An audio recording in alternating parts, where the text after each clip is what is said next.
Today I am going to start cyclic group. First of all, definition of cyclic group. A group is called a cyclic group if there exists A belongs to G such that each element of G can be written as an integral power of A. और इसका मतलब क्या हुआ कि अगर A किसी एक group है G, उसके अंदर कोई भी एलिमेंट है, तो अगर हमने कहा कि A तो है ही एक एलिमेंट, मान लो B कोई एलिमेंट है अदर देन A और जो कि ग्रुप के अंदर बिलोंग करता है, तो वो B एलिमेंट जो है वो भी A की ही कोई इंटेग्रल पावर की शेप में ही हम लिख सकते हैं. Where n belongs to integer, ये पॉजिटिव हो सकता है, नेगेटिव हो सकता है, रेज टू पावर 0 हो सकता है. तो b के ऊपर जो भी पावर होगी b will be equal to a raise to power n की शेप में होगा. अगर ये g एक साइक्लिक ग्रुप है तो हम इसे कहेंगे ग्रुप जनरेटेड बाय a, और इसको हम रिप्रेजेंट ऐसे भी कर सकते हैं g is equal to generator of a.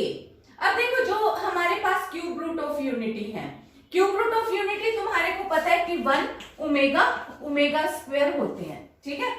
अब यहाँ पे ये क्यूब रूट, और तुम्हें ये भी पता है, हम ये डिटेल में कर चुके हैं कि ये ग्रुप है. अब इसका हर एक एलिमेंट एक ओमेगा की ही पावर में लिखा जा सकता है. कैसे? जैसे ये 1 है, 1 को हम क्या लिखेंगे?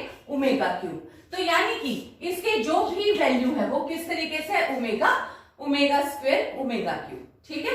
तो यहाँ पे हमारे पास फिर ये क्या चीज हो गई, जो क्यूब रूट ऑफ यूनिटी है अंडर मल्टीप्लीकेशन एक साइक्लिक ग्रुप है. इसी तरीके से fourth root of unity, fourth unity क्या होता है? Plus minus 1 plus minus iota. अब मैं चाहूं तो इसको ओइटा रेज टू पावर 4 लिखा तो मेरे पास कितना हो गया? +1. ओइटा का स्क्वायर लिखा तो कितना हो गया? -1. और फिर एक बार ओइटा और एक बार ओइटा का क्यूब लिखा तो कितना हो गया? Minus Oita. तो देखो जो भी ये चार वैल्यूज हैं वो क्या चीज है? वो सारी की सारी ओइटा की ही कोई एक इंटेग्रल पावर है. तो ये सारे के सारे हमारे पास साइक्लिक ग्रुप की एग्जाम्पल है. एग्जाम्पल्स बहुत सारी हैं. हम अंडर एडिशन भी कर सकते हैं. ये तो हमने 2 एग्जाम्पल करी अंडर मल्टीप्लिकेशन की. अगर अंडर एडिशन करना हो और सपोज तुम सेट ऑफ इंटीजर्स ही कह देते हो, तो सेट ऑफ इंटीजर्स को भी तुम कैसे लिखोगे? हर एक नंबर 1 है, जैसे 1 2 लिखना है तो 1 + 1, तो इसको हम क्या कहेंगे? n into a. और a क्या है? 1. इस बार कौन सा जनरेटर लिया है हमने? 1 को एक जनरेटर का काम करेगा. इसी तरीके से अगर 6 रूट ऑफ, मतलब अगर हम कहें कि डिवाइजर ऑफ 6 लिखने हैं, डिवाइजर ऑफ 6 लिखने में हम क्या चीज यूज करते हैं? पहले जब हम 6 से डिवाइड करते हैं किसी भी नंबर को, तो हमारे पास रिमाइंडर आते हैं 0 से 5. तो अपने पास मान लो रिमाइंडर आया पहले 1, फिर 2, फिर 3, फिर 4, फिर 5 और फिर आ गया 0, ठीक है. तो अगर 1 है तो ये क्या हो गया? 1 एक बार, फिर क्या हो गया? 2 मतलब 1 2 बार, 3 एक बार, 4 एक बार 4, और यहाँ पे 5, तो यहाँ पे 1 + 1 + 1 + 1 + 1. तो इस तरीके से तो ये क्या हो गया? 5 टाइम्स 1. और अगर 0 है तो 6 टाइम्स 1, ठीक है. तो ये हम अंडर एडिशन में जनरेटर्स इस तरीके से शो कर देते हैं. तो एक अपने पास अब यहाँ पे जनरेटर्स के अलावा अब रिजल्ट्स हम शुरू करते हैं. तो अब यहाँ पे अपने पास फिर वैल्यू क्या है कि अभी हम थ्योरम्स और डिटेल में करेंगे. एक रिजल्ट है कि अगर every cyclic group is abelian. Group क्या होता है तुम्हें पता है, सब ग्रुप क्या है हम कर चुके हैं, और डिटेल में साइक्लिक ग्रुप के कंसर्न में हम अभी करेंगे. तो सबसे पहले every cyclic group is abelian. अब ये रिजल्ट क्या है कि अगर साइक्लिक ग्रुप है, तो अब तक तुम्हारे को ये आइडिया हो चुका है कि जनरेटर ऑफ किसी एक पर्टिकुलर एलिमेंट का जनरेटर होगा. तो वो हमने कह दिया से ए का जनरेटर है. तो यानी कि अगर जी के अंदर कोई भी एलिमेंट है, हमने 2 एलिमेंट मान लिए एक्स और वाई. अगर 2 एलिमेंट हैं तो हर एक एलिमेंट ए की कोई ना कोई पावर की शेप में लिख सकते हैं. तो x क्या लिखेंगे हम, x is equal to a raise to power n, y क्या होगा a raise to power m, n और m दोनों क्या है, belongs to some integer number. तो फिर अब हमने अबिलियन के लिए हम क्या शो करते हैं, x into y is equal to y into x. देखो हम ज्यादातर जब हम क्वेश्चन करते हैं तो मल्टीपल वाले ही हम एग्जांपल्स ले लेते हैं। यहाँ पे कोई रीजन नहीं है कि भी तुम एडिशन में भी कर सकते हो, क्योंकि ऊपर हमें कुछ भी दिया नहीं हुआ, हमें अंडर कंपोजिशन कोई मेंशन नहीं की हुई। ये हमारी मर्जी है कि हम अंडर एडिशन यूज कर रहे हैं या अंडर मल्टीप्लिकेशन। तो हम ज्यादातर जब रिजल्ट्स करते हैं तो मल्टीप्लिकेशन यूज कर लेते हैं। तो x इंटू वाई, तो x इंटू वाई की वैल्यू क्या हो गई, a raise to power n into a raise to power m। फिर बेस सेम हो तो पावर ऐड हो जाती है, फिर हमने यहाँ पावर ऐड कर दी। अब n और m क्या है, n और m इंटीजर है, और इंटीजर्स में तुम्हारे को पता है कम्यूटेटिव लॉ होल्ड करता है, इसलिए मैं n प्लस m की जगह पे m प्लस n लिख सकती हूँ। तो मैंने यहाँ पे m प्लस n ले लिया, फिर मैंने इसको फिर ब्रेक कर दिया, ये क्या हो गया am इंटू an हो गया, और am किसके इक्वल है, y इंटू एक्स। तो अब मेरे पास क्या आ गया, x y is equal to y into x. तो इससे मेरे पास रिजल्ट क्या बन गया कि अगर एक कोई भी मेरे पास साइक्लिक ग्रुप है तो वो अबिलियन होगा ही होगा। Now we will prove that a group of order n is cyclic if and only if it has an element of order n। तो अब यहाँ पे अपने पास क्या है कि G एक साइक्लिक ग्रुप दिया हुआ है और उसका ऑर्डर n दिया हुआ है। अगर ऑर्डर, हमें पता है कि ऑर्डर केवल और केवल तभी होता है अगर ग्रुप फाइनाइट है, क्योंकि ग्रुप देखो फाइनाइट भी हो सकता है इनफाइनाइट भी, और इनफाइनाइट का ऑर्डर हमें नहीं पता होता। तो वहां पे अपने पास क्योंकि यहाँ पे ऑर्डर हमें दिया हुआ है, तो इसका मतलब अब हमें ये तो आइडिया हो गया कि ग्रुप फाइनाइट है। और यहाँ पे अपने पास है G इज साइक्लिक ग्रुप है, और ये इसका फिर साइक्लिक ग्रुप है, तो हमें पता है कि किसी एक एलिमेंट से जनरेट होगा, तो वो हमने A कंसीडर कर लिया कि A उसका जनरेटर है। तो ऑर्डर ऑफ A हमारे पास is equal to n given है। तो अब हमने एक वैल्यू h कंसीडर कर ली, एक ग्रुप, क्योंकि एक ग्रुप है तो उसका एक सब ग्रुप भी होगा, तो हो सकता है सब ग्रुप इटसेल्फ भी हो सकता है, क्योंकि अपने को पता है कि जो एक ग्रुप है उसमें आइडेंटिटी एलिमेंट इटसेल्फ में एक कंप्लीट सब ग्रुप होता है। तो H और इटसेल्फ मतलब एक तो अपने पास G और एक आइडेंटिटी ग्रुप, ये तो दो सब ग्रुप होते ही होते हैं, इससे अलग भी कोई ग्रुप सब ग्रुप हो सकता है। तो मैंने क्या कंसीडर किया, मेरे पास पता है मुझे कि G एक ग्रुप है जिसका ऑर्डर n है, मैंने एक सारी की सारी वैल्यूज कंसीडर कर ली। जनरेटर है तो ये की सारी पावर्स नेगेटिव, पॉजिटिव और जीरो, तो मैंने यहाँ पे सारा लिख लिया a-2, a-1, 0 and so on. अब क्योंकि मैं तो कह रही हूँ कि order of A is equal to n है, तो ये फाइनाइट ग्रुप है, और मैंने वैल्यूज ले ली H के अंदर इनफाइनाइट मैनी। तो यहाँ पे एक तरीके से मैंने इसको मेंशन कर दिया is equal to AT where T belongs to Z, कि ये A raise to power n की बजाय हमने यहाँ पे इस बार T शो कर दिया। अब यहाँ पे फिर वैल्यू हमारे पास क्या है कि सिंस AT बिलोंग करता है G में, क्योंकि जो भी एक ही पावर है वो ग्रुप के अंदर होती है, क्योंकि ग्रुप की कंडीशन ही यही होती है हमारे पास कि every multiple of 2 element, 5 element, 10 element again multiply करते जाएंगे तो वो फिर से अगेन ग्रुप का एलिमेंट होगा। तो इस वजह से A के ऊपर कोई भी इंटेग्रल पावर हो वो भी ग्रुप के अंदर कंटेन करेगी। तो इसका मतलब ये जो सारी वैल्यूज हैं, तो ये सारी वैल्यूज भी ग्रुप के अंदर कंटेन करेंगी, और ये फिर इसका मतलब H will B contained in G।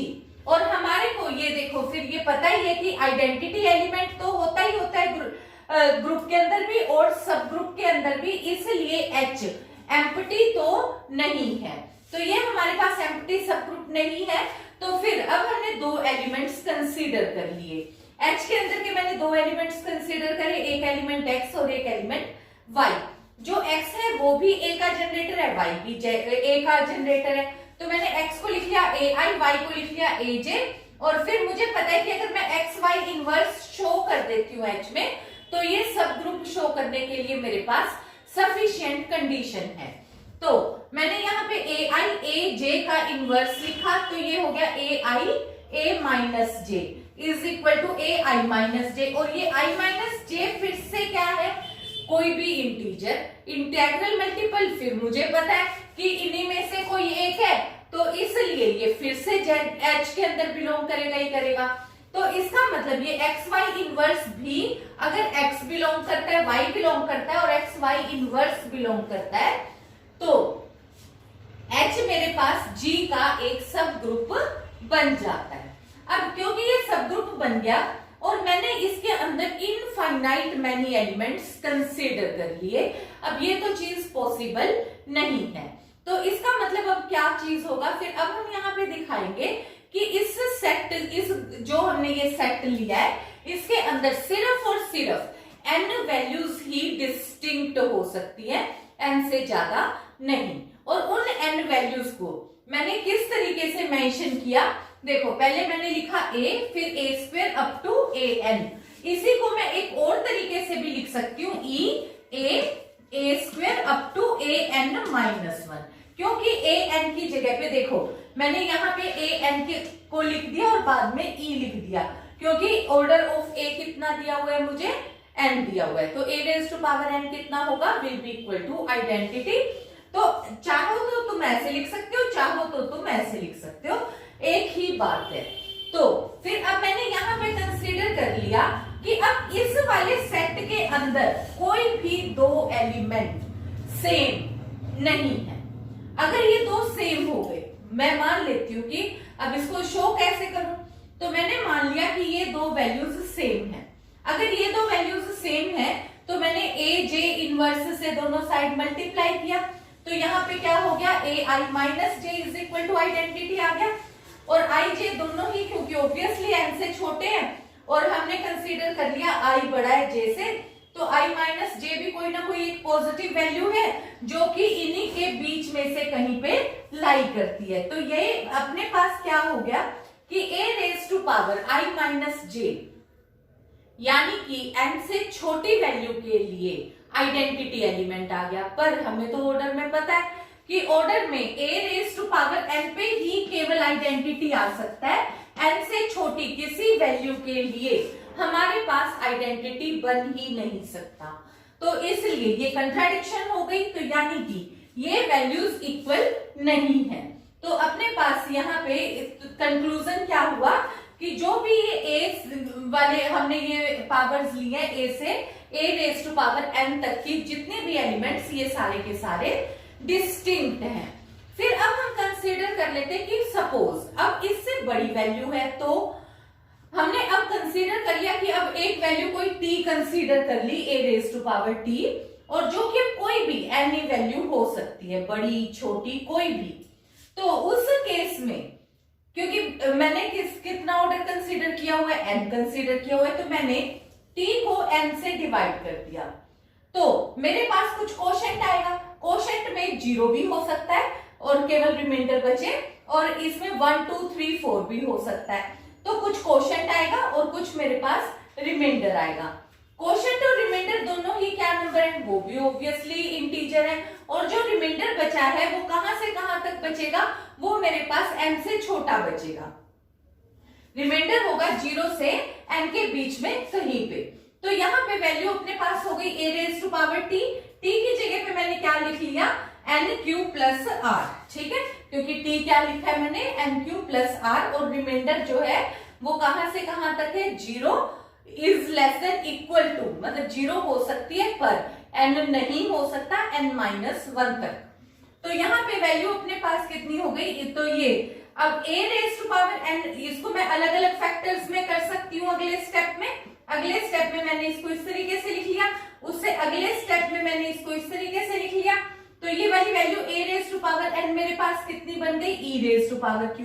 e का मतलब है आइडेंटिटी, आइडेंटिटी, तो ये वाली रिजल्ट मेरे पास कितना रह गया, इज इक्वल टू ar। तो यानी कि अब चाहे वो इधर वाली वैल्यूज हो, चाहे an के बाद वाली वैल्यूज हो, वो सारी की सारी वैल्यूज एक बार सिर्फ और सिर्फ इस सेट के अंदर कंप्लीट हो जाती हैं। तो मुझे अब यहाँ पे पता चल गया कि मेरे पास केवल और केवल n ही डिस्टिंक्ट वैल्यूज आती हैं, इससे अलग कोई भी वैल्यू नहीं है, और बाकी अगर कोई भी पावर है तो वो इन्हीं में से कोई एक वैल्यू एग्जिस्ट करती है। तो अब मेरे पास फिर वैल्यू क्या हो गई, यानी कि मेरे पास h is equal to a r. तो यहाँ पे जो वैल्यू थी, तो ये रिजल्ट मेरे पास कितना हो गया कि ये इसका एक सब ग्रुप भी हो गया, और जो मेरा फर्स्ट रिजल्ट था कि ये साइक्लिक ग्रुप हो गया, और साइक्लिक ग्रुप में ऑर्डर इसका कितना आया, अगेन n आया, तो order of h is equal to order of g is equal to n। यही हमारे पास इसका रिजल्ट आता है। अब दूसरे तरीके से अब हम यहाँ पे मान लेते हैं, तो अपने को ये बताना था कि अगर साइक्लिक है तो इसके अंदर एक एलिमेंट ऑर्डर n का होगा, तो ये हमने प्रूव कर दिया। अब दोबारा से आ जाओ, अब हमने मान लिया कि G एक फाइनाइट ग्रुप है ऑफ ऑर्डर n, और A बिलोंग करता है G के अंदर such that order of A एक एलिमेंट है जिसका ऑर्डर n है, और अब हमें ये प्रूव करना है कि ये साइक्लिक है।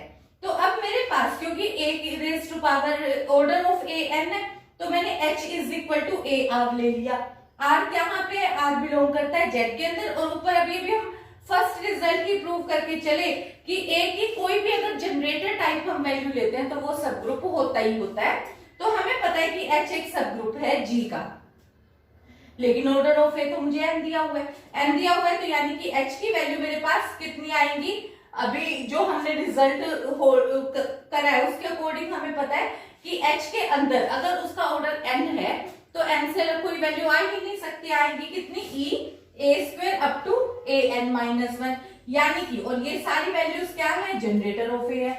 जनरेटर ऑफ ए होने से क्या हो गया, ये साइक्लिक ग्रुप हो गया, यानी कि H अगेन एक साइक्लिक ग्रुप हो गया।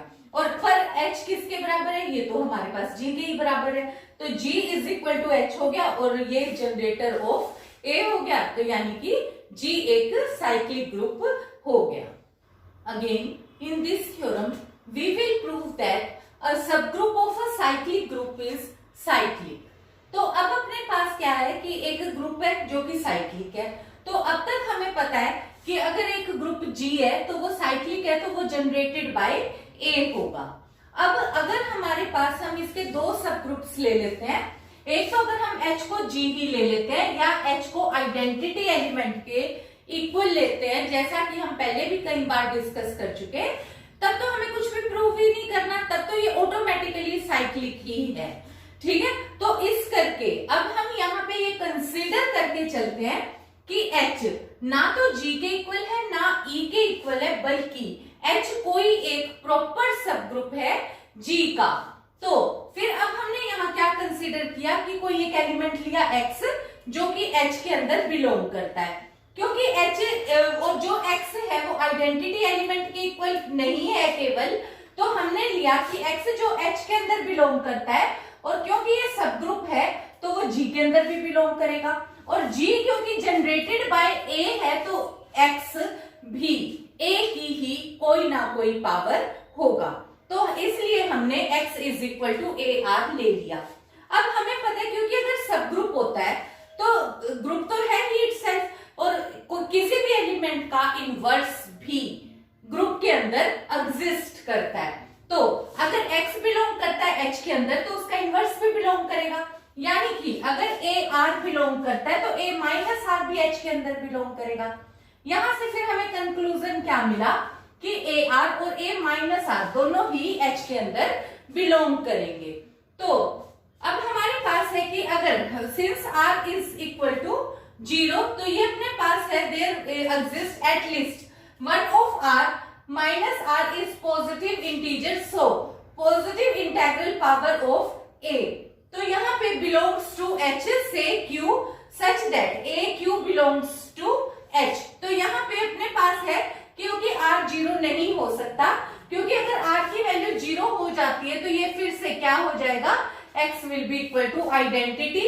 अगर ये 0 नहीं है तो हमें क्या मिला कि इन दोनों में से कम एक वैल्यू पॉजिटिव जरूर है, क्योंकि अगर ये नेगेटिव है तो ये पॉजिटिव हो गई एंड वाइस वर्सा। तो जो पॉजिटिव इंटेग्रल वैल्यू है वो हमने कंसीडर कर ली a raise to power q, और ये लिस्ट वैल्यू है हमने जो कि वैल्यू कंसीडर करिए कि भी अब इससे छोटी कोई वैल्यू हमारे पास, क्योंकि a रेज टू पावर 0 तो हमने ली नहीं, तो हमने ये ए क्यू लिस्ट वैल्यू वो कंसीडर करी है जो कि h के अंदर बिलोंग करती है। और अब हमें शो क्या करना है, अब हमें ये शो करना है कि जो h के अंदर कोई और एलिमेंट है अदर देन दिस एलिमेंट, तो वो भी इंटेग्रल पावर होगा ए क्यू का, यानी कि h will be a generator of a raise to power q। ये चीज अब हमें शो करनी है। तो इसके लिए अब मैंने फिर से क्या लिया, अब x बिलोंग्स टू h, तो ये वाला x एलिमेंट g के अंदर भी बिलोंग करेगा, implies that x belong is equal to an। तो यहाँ पे अब अपने पास फिर वैल्यू क्या है, क्योंकि अगर मैं कोई भी एलिमेंट कंसीडर करती हूँ जो g के अंदर है, तो वो कोई ना कोई मल्टीपल पावर ही होगा a का, तो इंटेग्रल मल्टीपल पावर। तो बाय डिवीजन एल्गोरिथम अगर मैं n को डिवाइड करती हूँ q से, ठीक है, q से डिवाइड करूंगी तो कुछ एक क्वोशिएंट आएगा, कुछ एक रिमाइंडर आएगा, और जो ये रिमाइंडर आएगा वो q माइनस 1 तक का रिमाइंडर आएगा, वो 0 से q माइनस 1 के बीच की कोई वैल्यू आएगी। तो अब मैंने a raise to power n पे ये वाली value q1 q plus r substitute कर दी, फिर इन दोनों को अलग अलग ब्रेक कर दिया इनटू ar। अब इस चीज को मैं लेफ्ट हैंड साइड ले आई तो an minus q1 into q is equal to a into r लिख लिया। अब फिर से अब देखो जो ये a q है, क्योंकि ये मेरे पास h में बिलोंग करता है और q1 इंटीजर है, तो हर एक इंटेग्रल पावर भी सब ग्रुप के अंदर होगी ही होगी। तो यहाँ पे a raise to power q1 into q भी h के अंदर होगा, और an भी हम मानकर चले कि h के अंदर बिलोंग करता है, क्योंकि ये भी तो इंटेग्रल पावर ही है, तो ये वाली वैल्यू बिलोंग करती है h के अंदर। तो यहाँ पे an into a q1 q का इनवर्स, क्योंकि सब ग्रुप की कंडीशन क्या है कि अगर दो एलिमेंट हो तो उनकी प्रोडक्ट और साथ ही एक एलिमेंट और दूसरे का इनवर्स भी ग्रुप के अंदर होता है। तो ये an और इसका इनवर्स भी h के अंदर बिलोंग करेगा, तो ये हो गया माइनस an माइनस q1 भी h के अंदर बिलोंग करेगा, यानी कि ar h के अंदर बिलोंग करेगा। पर r की वैल्यू मैंने कहां से ली हुई है, 0 से q माइनस 1 तक की ली हुई है। ऊपर मैंने यहाँ पे भी कहा कि ये लिस्ट वैल्यू है q, और यहाँ पे मेरे पास आ गया कि q की वैल्यू मेरे पास r की वैल्यू q से छोटी आ गई, जो कि नहीं हो सकता। तो यानी कि r की वैल्यू इस केस में मेरे पास क्या हो जाएगी, r will be equal to 0। अगर r इज इक्वल टू 0 है तो x is equal to an। अब मेरे पास क्या हो गया, a q1 इंटू q, अब q1 इंटू q हुआ तो यानी कि a q की सम इंटेग्रल पावर हो गया, यानी कि अगर मेरे पास अब x में कोई और h के अंदर कोई और एलिमेंट है x जो कि कोई इंटेग्रल पावर है a की, तो वो क्या चीज होगी, वो a q की ही कोई ना कोई एक इंटेग्रल पावर होगी। तो इससे मेरे पास क्या चीज हो गया कि यानी कि जो h मैंने सब ग्रुप लिया है वो एक साइक्लिक ग्रुप हो गया और generated by a q। Now in this theorem every group of prime order is cyclic. तो अब इसमें हमारे को प्रूव करना है कि अगर कोई भी ग्रुप प्राइम ऑर्डर का है तो वो साइक्लिक होगा। इसके लिए हमने ले लिया कि let us G consider G be a group of order P, और P जो है वो एक पॉजिटिव प्राइम नंबर है। अब हमने यहाँ पे क्या कंसीडर किया, क्योंकि प्राइम नंबर जो है वो सबसे पहला 2 होता है, तो ऑब्वियसली P की वैल्यू जो है वो 2 या 2 से बड़ी होगी। तो G has at least 2 element. अगर हम P की वैल्यू 2 भी लेते हैं तो कम से कम 2 एलिमेंट तो हुए ही हुए। तो इसलिए हमने जो सेकंड एलिमेंट है वो आइडेंटिटी से अलग A सपोज कर लिया। तो A is not equal to E belongs to G, और हमने फिर ये भी लेट कर लिया कि जो H है वो A का जनरेटर है। तो ये जो अपने पास है H is equal to generator of A be a cyclic subgroup. तो जो हमने H लिया है वो A का हमने, क्योंकि हमने कहा है कि अगर किसी भी ग्रुप के अंदर एक एलिमेंट होता है, A हमने मान लिया, तो A की सारी इंटेग्रल पावर्स भी उसी ग्रुप के अंदर होंगी, तो वो हमने एक सब ग्रुप अलग कर दिया। जब सब ग्रुप अलग किया तो उसके अंदर भी उस एलिमेंट की सारी इंटेग्रल पावर्स होंगी, और अगर एक हमने एलिमेंट आइडेंटिटी से अलग एक एलिमेंट भी मैं कंसीडर करके चलती हूँ और उसकी सारी की सारी इंटेग्रल पावर्स मैंने ले ली, तो वो ऑब्वियसली साइक्लिक ग्रुप हो गया। तो यहाँ पे अपने पास हो गया कि order of H will be equal to, तो उस केस में अब ऑर्डर ऑफ एच क्या होगा, वो ऑर्डर ऑफ ए के बराबर होगा। और ऑर्डर ऑफ ए, अब मुझे ये पता है कि कम से कम एक से बड़ा होगा, क्योंकि इसके अंदर मिनिमम 2 एलिमेंट्स तो जरूर हैं। तो इसमें फिर अपने पास है बाय लैग्रांजेस थ्योरम। अब मेरे को पता है कि अगर एक सब ग्रुप है तो जो उसका ऑर्डर होता है वो ग्रुप के ऑर्डर का डिवाइजर होता है। तो इसका मतलब हो गया कि ऑर्डर ऑफ एच डिवाइड करेगा ऑर्डर ऑफ जी को। तो यानी कि ऑर्डर ऑफ एच डिवाइड करेगा पी को, क्योंकि ऑर्डर ऑफ जी तो हमने प्राइम नंबर पी कंसीडर किया हुआ है। तो क्योंकि पी प्राइम नंबर है, प्राइम नंबर को कोई भी और नंबर इटसेल्फ के अलावा 1 या इटसेल्फ के अलावा कोई डिवाइड नहीं कर सकता। तो यानी कि ऑर्डर ऑफ एच को भी पी ही होना पड़ेगा और will be equal to order of H. तो अब इस तरह से हमारे को क्या कंक्लूजन मिला, अब हमने तो एच को एक साइक्लिक ग्रुप लिया हुआ है, तो इसका मतलब हो गया कि G must be a cyclic group. और इसी थ्योरम में हमारे पास अब यहाँ पे रिजल्ट क्या है कि अगर कोई भी हमारे पास प्राइम ग्रुप है, जैसे every group of prime order, तो अगर प्राइम ऑर्डर का कोई ग्रुप है तो उसका कोई भी एक प्रॉपर सब ग्रुप नहीं हो सकता। एक तो हमारे पास इसका ये रिजल्ट मिलता है। और जो लैग्रांजेस थ्योरम का कन्वर्स है, हमने कहा था कि अगर लैग्रांजेस थ्योरम का जो कन्वर्स है वो हमेशा होल्ड नहीं करता, पर लैग्रांजेस थ्योरम का कन्वर्स हमारे पास इस वाली थ्योरम के लिए होल्ड करता है जबकि ऑर्डर प्राइम हो। तो उस केस में कन्वर्स ऑफ लैग्रांजेस थ्योरम भी होल्ड करता है। तो that was all for today's lecture. Thank you.